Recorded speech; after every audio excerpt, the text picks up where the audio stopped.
అందరికీ నా ఆత్మ ప్రణామాలు. అలాగే పత్రిజీ గారికి మరియు ఈ సభలో ఉన్న ప్రతి ఒక్కరికి కూడా నా ఆత్మ ప్రణామాలు.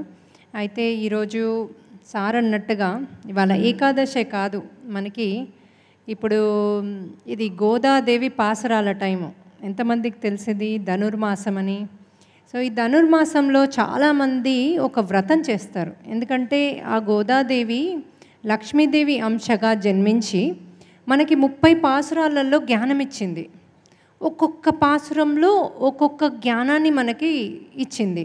అయితే ఆ పాసురాలు మీరు కరెక్ట్గా చదివితే మనకు పత్రిజా గారు చెప్పిన ప్రతి ఒక్క అంశం అందులో ఉంటుంది. ఎందుకంటే ఆవిడ ఈ కలియుగంలోనే జన్మించి మనకి జీవితాన్ని ఎలా జీవించాలి అన్నది నేర్పించింది చాలా ఈజీగా. ఆ 30 పాసురాలు 4 లైన్లు ఒక్కొక్క రోజు ఉంటుంది. అది చదివితే చాలంటుంది. మరి అందులో మీనింగ్స్ ఏముంటాయి? ఆవిడ ఏ రోజైతే స్టార్ట్ చేసిందో, అంటే ఒక మంచి పని మనం చెయ్యడానికి ఏ రోజు సంకల్పిస్తే అదే మంచి రోజు అని చెప్పింది ఆవిడ. అదే విష్ణువుకి ఇష్టమయ్యే రోజు అని చెప్తుంది. అలాగే ఒక వర్షాన్ని కురుమని చెప్తుంది. మేఘాలతో మంచిగా, అంటే ఒక ఉరుముతూ వర్షాన్ని కురుమంటుంది. దాని అర్థం ఏంటి అంటే చెట్లని బాగా తాగేలాగా భూమికి మంచి వాటర్ రావాలి అంటుంది. అంటే ఆ వర్షం వల్ల మనలో ఉన్న మాలిన్యాన్ని తీసేయమని అడుగుతోంది ఆవిడ.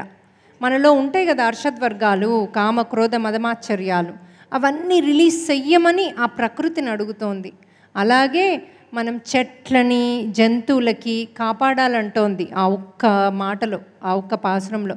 ఇలా మనకి ప్రతి పాసురంలో మనకి ఆవిడ చెప్తుంది. మూడోది ఏం చెప్తుందంటే, ఈ భగవంతుని దగ్గరికి వెళ్ళి అడగడానికి, అంటే పొందడానికి ఒక్క నేనే కాదు, ఊర్లో ఉన్న చెలికత్తలు, అంటే ఊర్లో ఉన్న ఫ్రెండ్స్ అందరినీ తీసుకొని వెళ్తుందన్నమాట. కొంతమంది రారు ఆవిడ పిలిస్తే. అయితే ఒక్కొక్క చెలికత్త దగ్గరికి వెళ్ళి తలుపు తట్టి లేపి మరీ తీసుకెళ్తుంది పొద్దున ఆ చలిలో. ఇప్పుడు చూడండి ఎంత చల్లగా ఉంటుంది. ఇప్పుడే ఇంత చల్లగా ఉందంటే ఆ కాలంలో ఎంత చల్లగా ఉండేది. ఆవిడ వెళ్ళి ప్రతి ఒక్క గోదాన్ని తలుపు తట్టి లేపి తీసుకెళ్తుంది. అంటే ఏంటి అర్థం? అంటే మనం చేసే పనిని 10 మందితో పంచుకోవాలి. అలాగే సత్సంగం ఎప్పుడైనా 10 మందిని పిలుచుకొని చెయ్యాలి అని ఆవిడ మనకు చెప్తుందన్నమాట.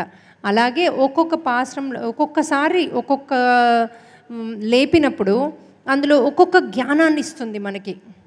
అంటే అందులో ఆ జ్ఞానంలో ఎంతో డీపర్ మీనింగ్ ఉంటుందన్నమాట.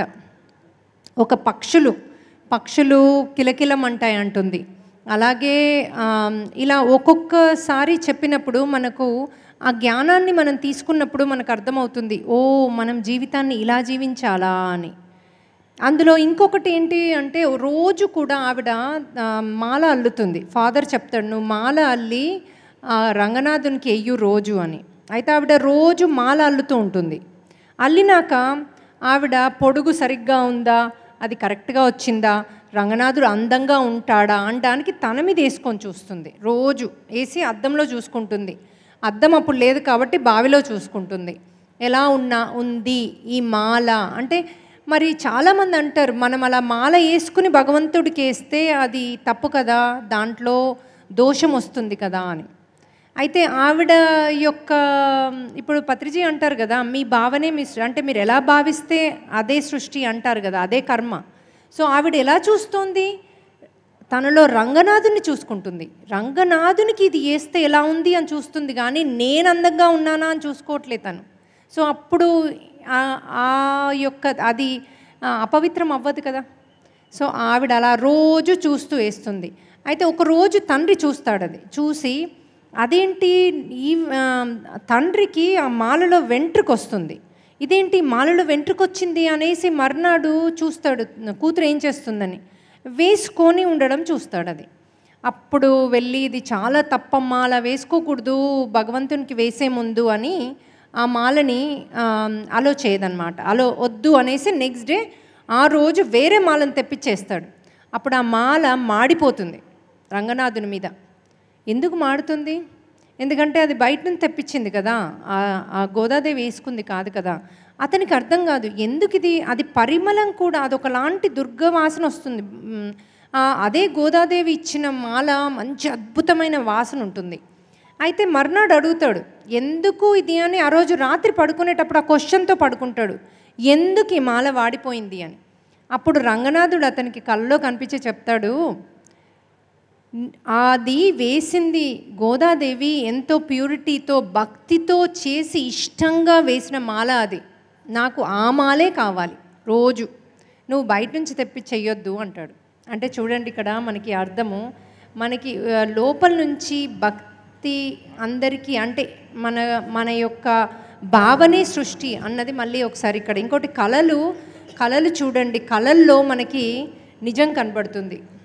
సో ప్రతి కళ మనకు వచ్చే కళ ప్రతి కళ కాదు, కానీ ఎర్లీ మార్నింగ్ వచ్చే కళలు నిజమవుతాయి అని చెప్తారు కదా. సో నేను ఈ సద్గురూస్ మూమెంట్లో కళలతో జ్ఞానం అనేదాన్ని నేర్పిస్తాను. అందుకోసమని ఈరోజు గోదాది చెప్పాను.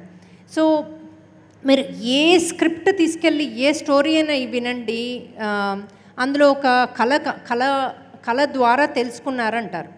అయితే మనం మరి ఎలా తెలుసుకోవాలి మన జీవితం, మనం ఎక్కడున్నాం, మన ఆత్మస్థితి ఏంటి, మనకి ఏమి కర్మ రాబోతోంది, దుష్కర్మ లేకపోతే ఏది మంచి కర్మ రాబోతుంది, మనం ఏం చేస్తే ఈ ఇల్లు కొన్నాను నేను, ఇలాంటి క్వశ్చన్స్ మనకు వస్తాయి కదా.